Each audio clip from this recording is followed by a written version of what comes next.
प्रश्न 7वा. आई व मुलगा यांच्या आजच्या वयांची बेरीज 52 वर्ष आहे. 7 वर्षापूर्वी त्यांच्या वयातील फरक 22 वर्ष होता. तर मुलाचे त्यावेळचे वय काय असेल?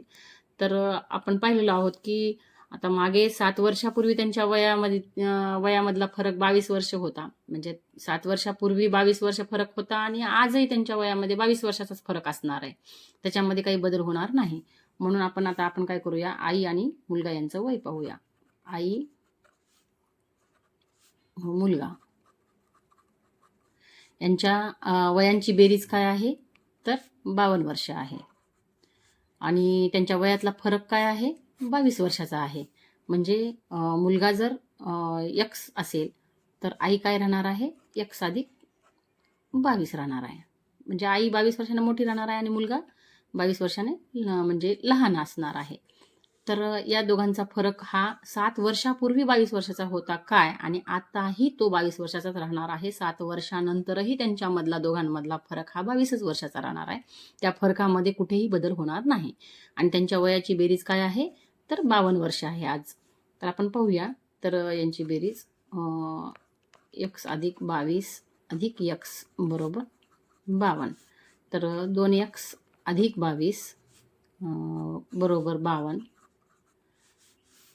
तर 2x बरोबर आहे 52 वजा 22 बरोबर 2x म्हणजे बरोबर 30. तर x बरोबर आहे 30 भागिले 2 बे पंचे 10. तर x बरोबर आहे 15. तर x बरोबर आहे 15. x कोण होतं? मुलगा होता. म्हणून मुलाचं वय काय आहे? मुलगा 15 वर्षाचा आहे. आणि आई 15 मध्ये 22 जर मिळवले तर 37 वर्षाची आई आहे. तर आपल्याला काय विचारले? तर मुलाचे त्यावेळचे वय काय असेल? तर मुलगा आज 15 वर्षाचा आहे आणि आई 37 वर्षाची आहे. पण आपल्याला गणितात काय म्हटलेलं आहे की 7 वर्षापूर्वी त्यांच्या वयातील फरक 22 वर्ष होता. तर मुलाचे त्यावेळचे वय काय असेल? म्हणजे 7 वर्षापूर्वीचे मुलाचे वय काय असेल? तर आपण या 15 वर्ष जो आता आज मुलगा काय आहे? 15 वर्षाचा आहे. तर या 15 मधून आपण काय करूया? 7 काढूया. 15 मधून जर 7 काढले तर 8 उरतात. म्हणजे मुलगा किती वर्षाचा आहे? 8 वर्षाचा आहे. त्यावेळेला 8 वर्षाचा आहे नाही, त्यावेळेला मुलाचे वय काय असेल? तर 8 वर्ष असेल. कळालं का? मुलाचे सध्याचे वय काढले आपण, आजचे वय मुलाचे काढलेले होते, कारण त्यांच्या आजच्या वयाची बेरीज 52 वर्ष होती. याला धरून आपण आजचं वय त्यांचं काढलेलं होतं. आजचं वय मुलाचं 15 वर्ष आणि आईचं 37 वर्ष होतं. तर 7 वर्षापूर्वी त्यांच्या वयामध्ये जर 22 वर्षाचा फरक होता तर मुलाचं त्यावेळेचं वय काय होतं? म्हणतं 7 वर्ष. 15 वर्षामधून आपण 7 वर्ष मागे गेलो तर त्यावेळेला मुलाचं वय किती आहे? 8 वर्ष आहे. म्हणून मुलाचं वय 8 वर्ष हे ह्याचं पर्याय क्रमांक 3 हे उत्तर येतं. प्रश्न 8वा. शमिका व सानिका यांच्या वयामध्ये 6 वर्षाचे अंतर आहे. 6 वर्षानंतर त्यांचे एकूण वय 42 वर्ष असेल. तर आज सानिकाचे वय किती असेल? आता हा पण प्रश्न सोपा आहे. आपण आधी लिहून घेऊया की शमिका आणि इथं लिहून घेऊया सानिका. तर यांच्या वयामध्ये किती वर्षाचा? 6 वर्षाचे अंतर आहे. तर आपल्याला विचारले कुणाचं वय? सानिकाचं वय विचारलेलं आहे. तर आज सानिकाचे वय किती असेल म्हटले तर 6 वर्षानंतर त्यांचे एकूण वय किती होणार आहे? 42 वर्ष होणार आहे. तर एक जण यांच्या वयामध्ये अंतर 6 वर्षाचं असल्यामुळे शमिकाला जर आपण x ठेवलं तर सानिका x अधिक 6 वर्षाची आहे. आणि त्यांचे एकूण वय किती आहे? 42 आहे. जे x अधिक 6 बरोबर 42. म्हणजेच 2x बरोबर आहे 42. तर x बरोबर आहे 42 भागिले 2 म्हणजे 2 दुनी 4 आणि 2 एक 2.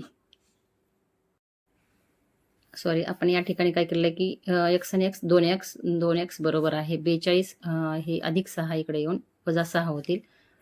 बरोबर या ठिकाणी 42 मधून जर 6 गेले तर 6 36 उरतात. x बरोबर आहे 36 भागिले 2 बे एक बे, बे आठे 16, म्हणजेच किती आले, एक्स बरोबर आहे 18 आलेले आहेत. म्हणजे शमिकाचं वय हे 18 वर्ष आहे आणि सानिका 18 अधिक 6 बरोबर 24 वर्ष. आणि सानिका किती वर्षाची आहे, 24 वर्षाची आहे. तर या ठिकाणी 6 वर्ष जर यांची आपण मागे गेलो, म्हणजे 6 वर्षानंतरचं त्यांचं वय होतं या ठिकाणी वयाची बेरीज 42. तर 6 वर्षाच्या नंतरचं आपल्याला विचारलं नाही, आज सानिकाचं वय विचारलेलं आहे आपल्याला.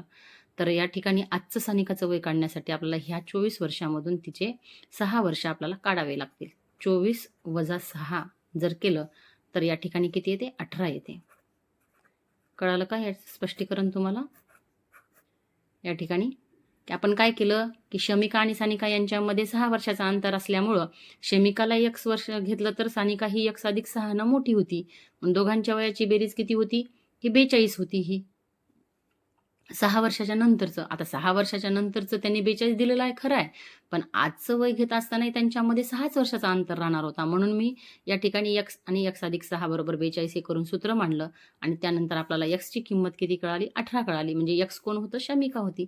शमिका ही 18 वर्षाची आहे आणि त्यानंतर ती किती वर्षाची, 24 वर्षाची. पण हे कधी, 18 वर्षाची ती आणि 24 वर्षाची कधी आहे, जेव्हा 6 वर्षाच्या नंतर ते असे आहेत. आपल्याला विचारले आत्ता, म्हणजे 6 वर्षानंतरचं नाही तर आजचं वय काढायचं होतं. म्हणून आपण 24 वर्षामधून 6 वर्ष मागे आलोत आणि या ठिकाणी 18 वर्ष हे सानिकाचं वय आहे. तर आपल्याला काय विचारलंय, सानिकाचे वय किती, तर 18 वर्ष. आता हे या ठिकाणी 12 वर्ष का आले, तर कारण ही 6 वर्षानंतर शमिका 18 वर्षाची होती. म्हणून आपण 18 मधून हे तिला 6 वजा केलं तर या ठिकाणी 12 येते हिचं पण वय. शमिकाचं 12 वर्ष राहील आणि तिचं वय 18 वर्ष राहील. तर म्हणून या ठिकाणी 12 वर्ष व 18 वर्ष हे पर्यायामध्ये आलेलं आहे. तर या पर्यायामध्ये आपण पर्याय क्रमांक 4 हे उत्तर आपलं राहील. तर या ठिकाणचं स्पष्टीकरण तुम्हाला सर्वांना समजलं का? आपण काय केलं ते 6 वर्ष मागे गेलोत आपण. आजचं वय 6 वर्षानंतरचं वय आपण काढलेलं होतं हे 18 वर्ष शमिका आणि सानिका 24 वर्षाची. पण आपल्याला त्यांनी आजचं वय विचारल्यामुळं आपण ह्या 6 वर्षांना मागे आलोत. 18 मधून 6 काढले तर हिचं 12 वर्ष आणि हिच्या 24 वर्षामधून 6 वर्ष काढले तर हिचे 18 वर्ष. चला प्रश्न क्रमांक 9. अरुणा व सुषमा यांच्या 7 वर्षापूर्वींच्या वयाची बेरीज 39 वर्ष होती. तर 4 वर्षानंतर त्यांच्या वयाची बेरीज किती असेल? आता बघा, अरुणा व सुषमा या दोघी आहेत.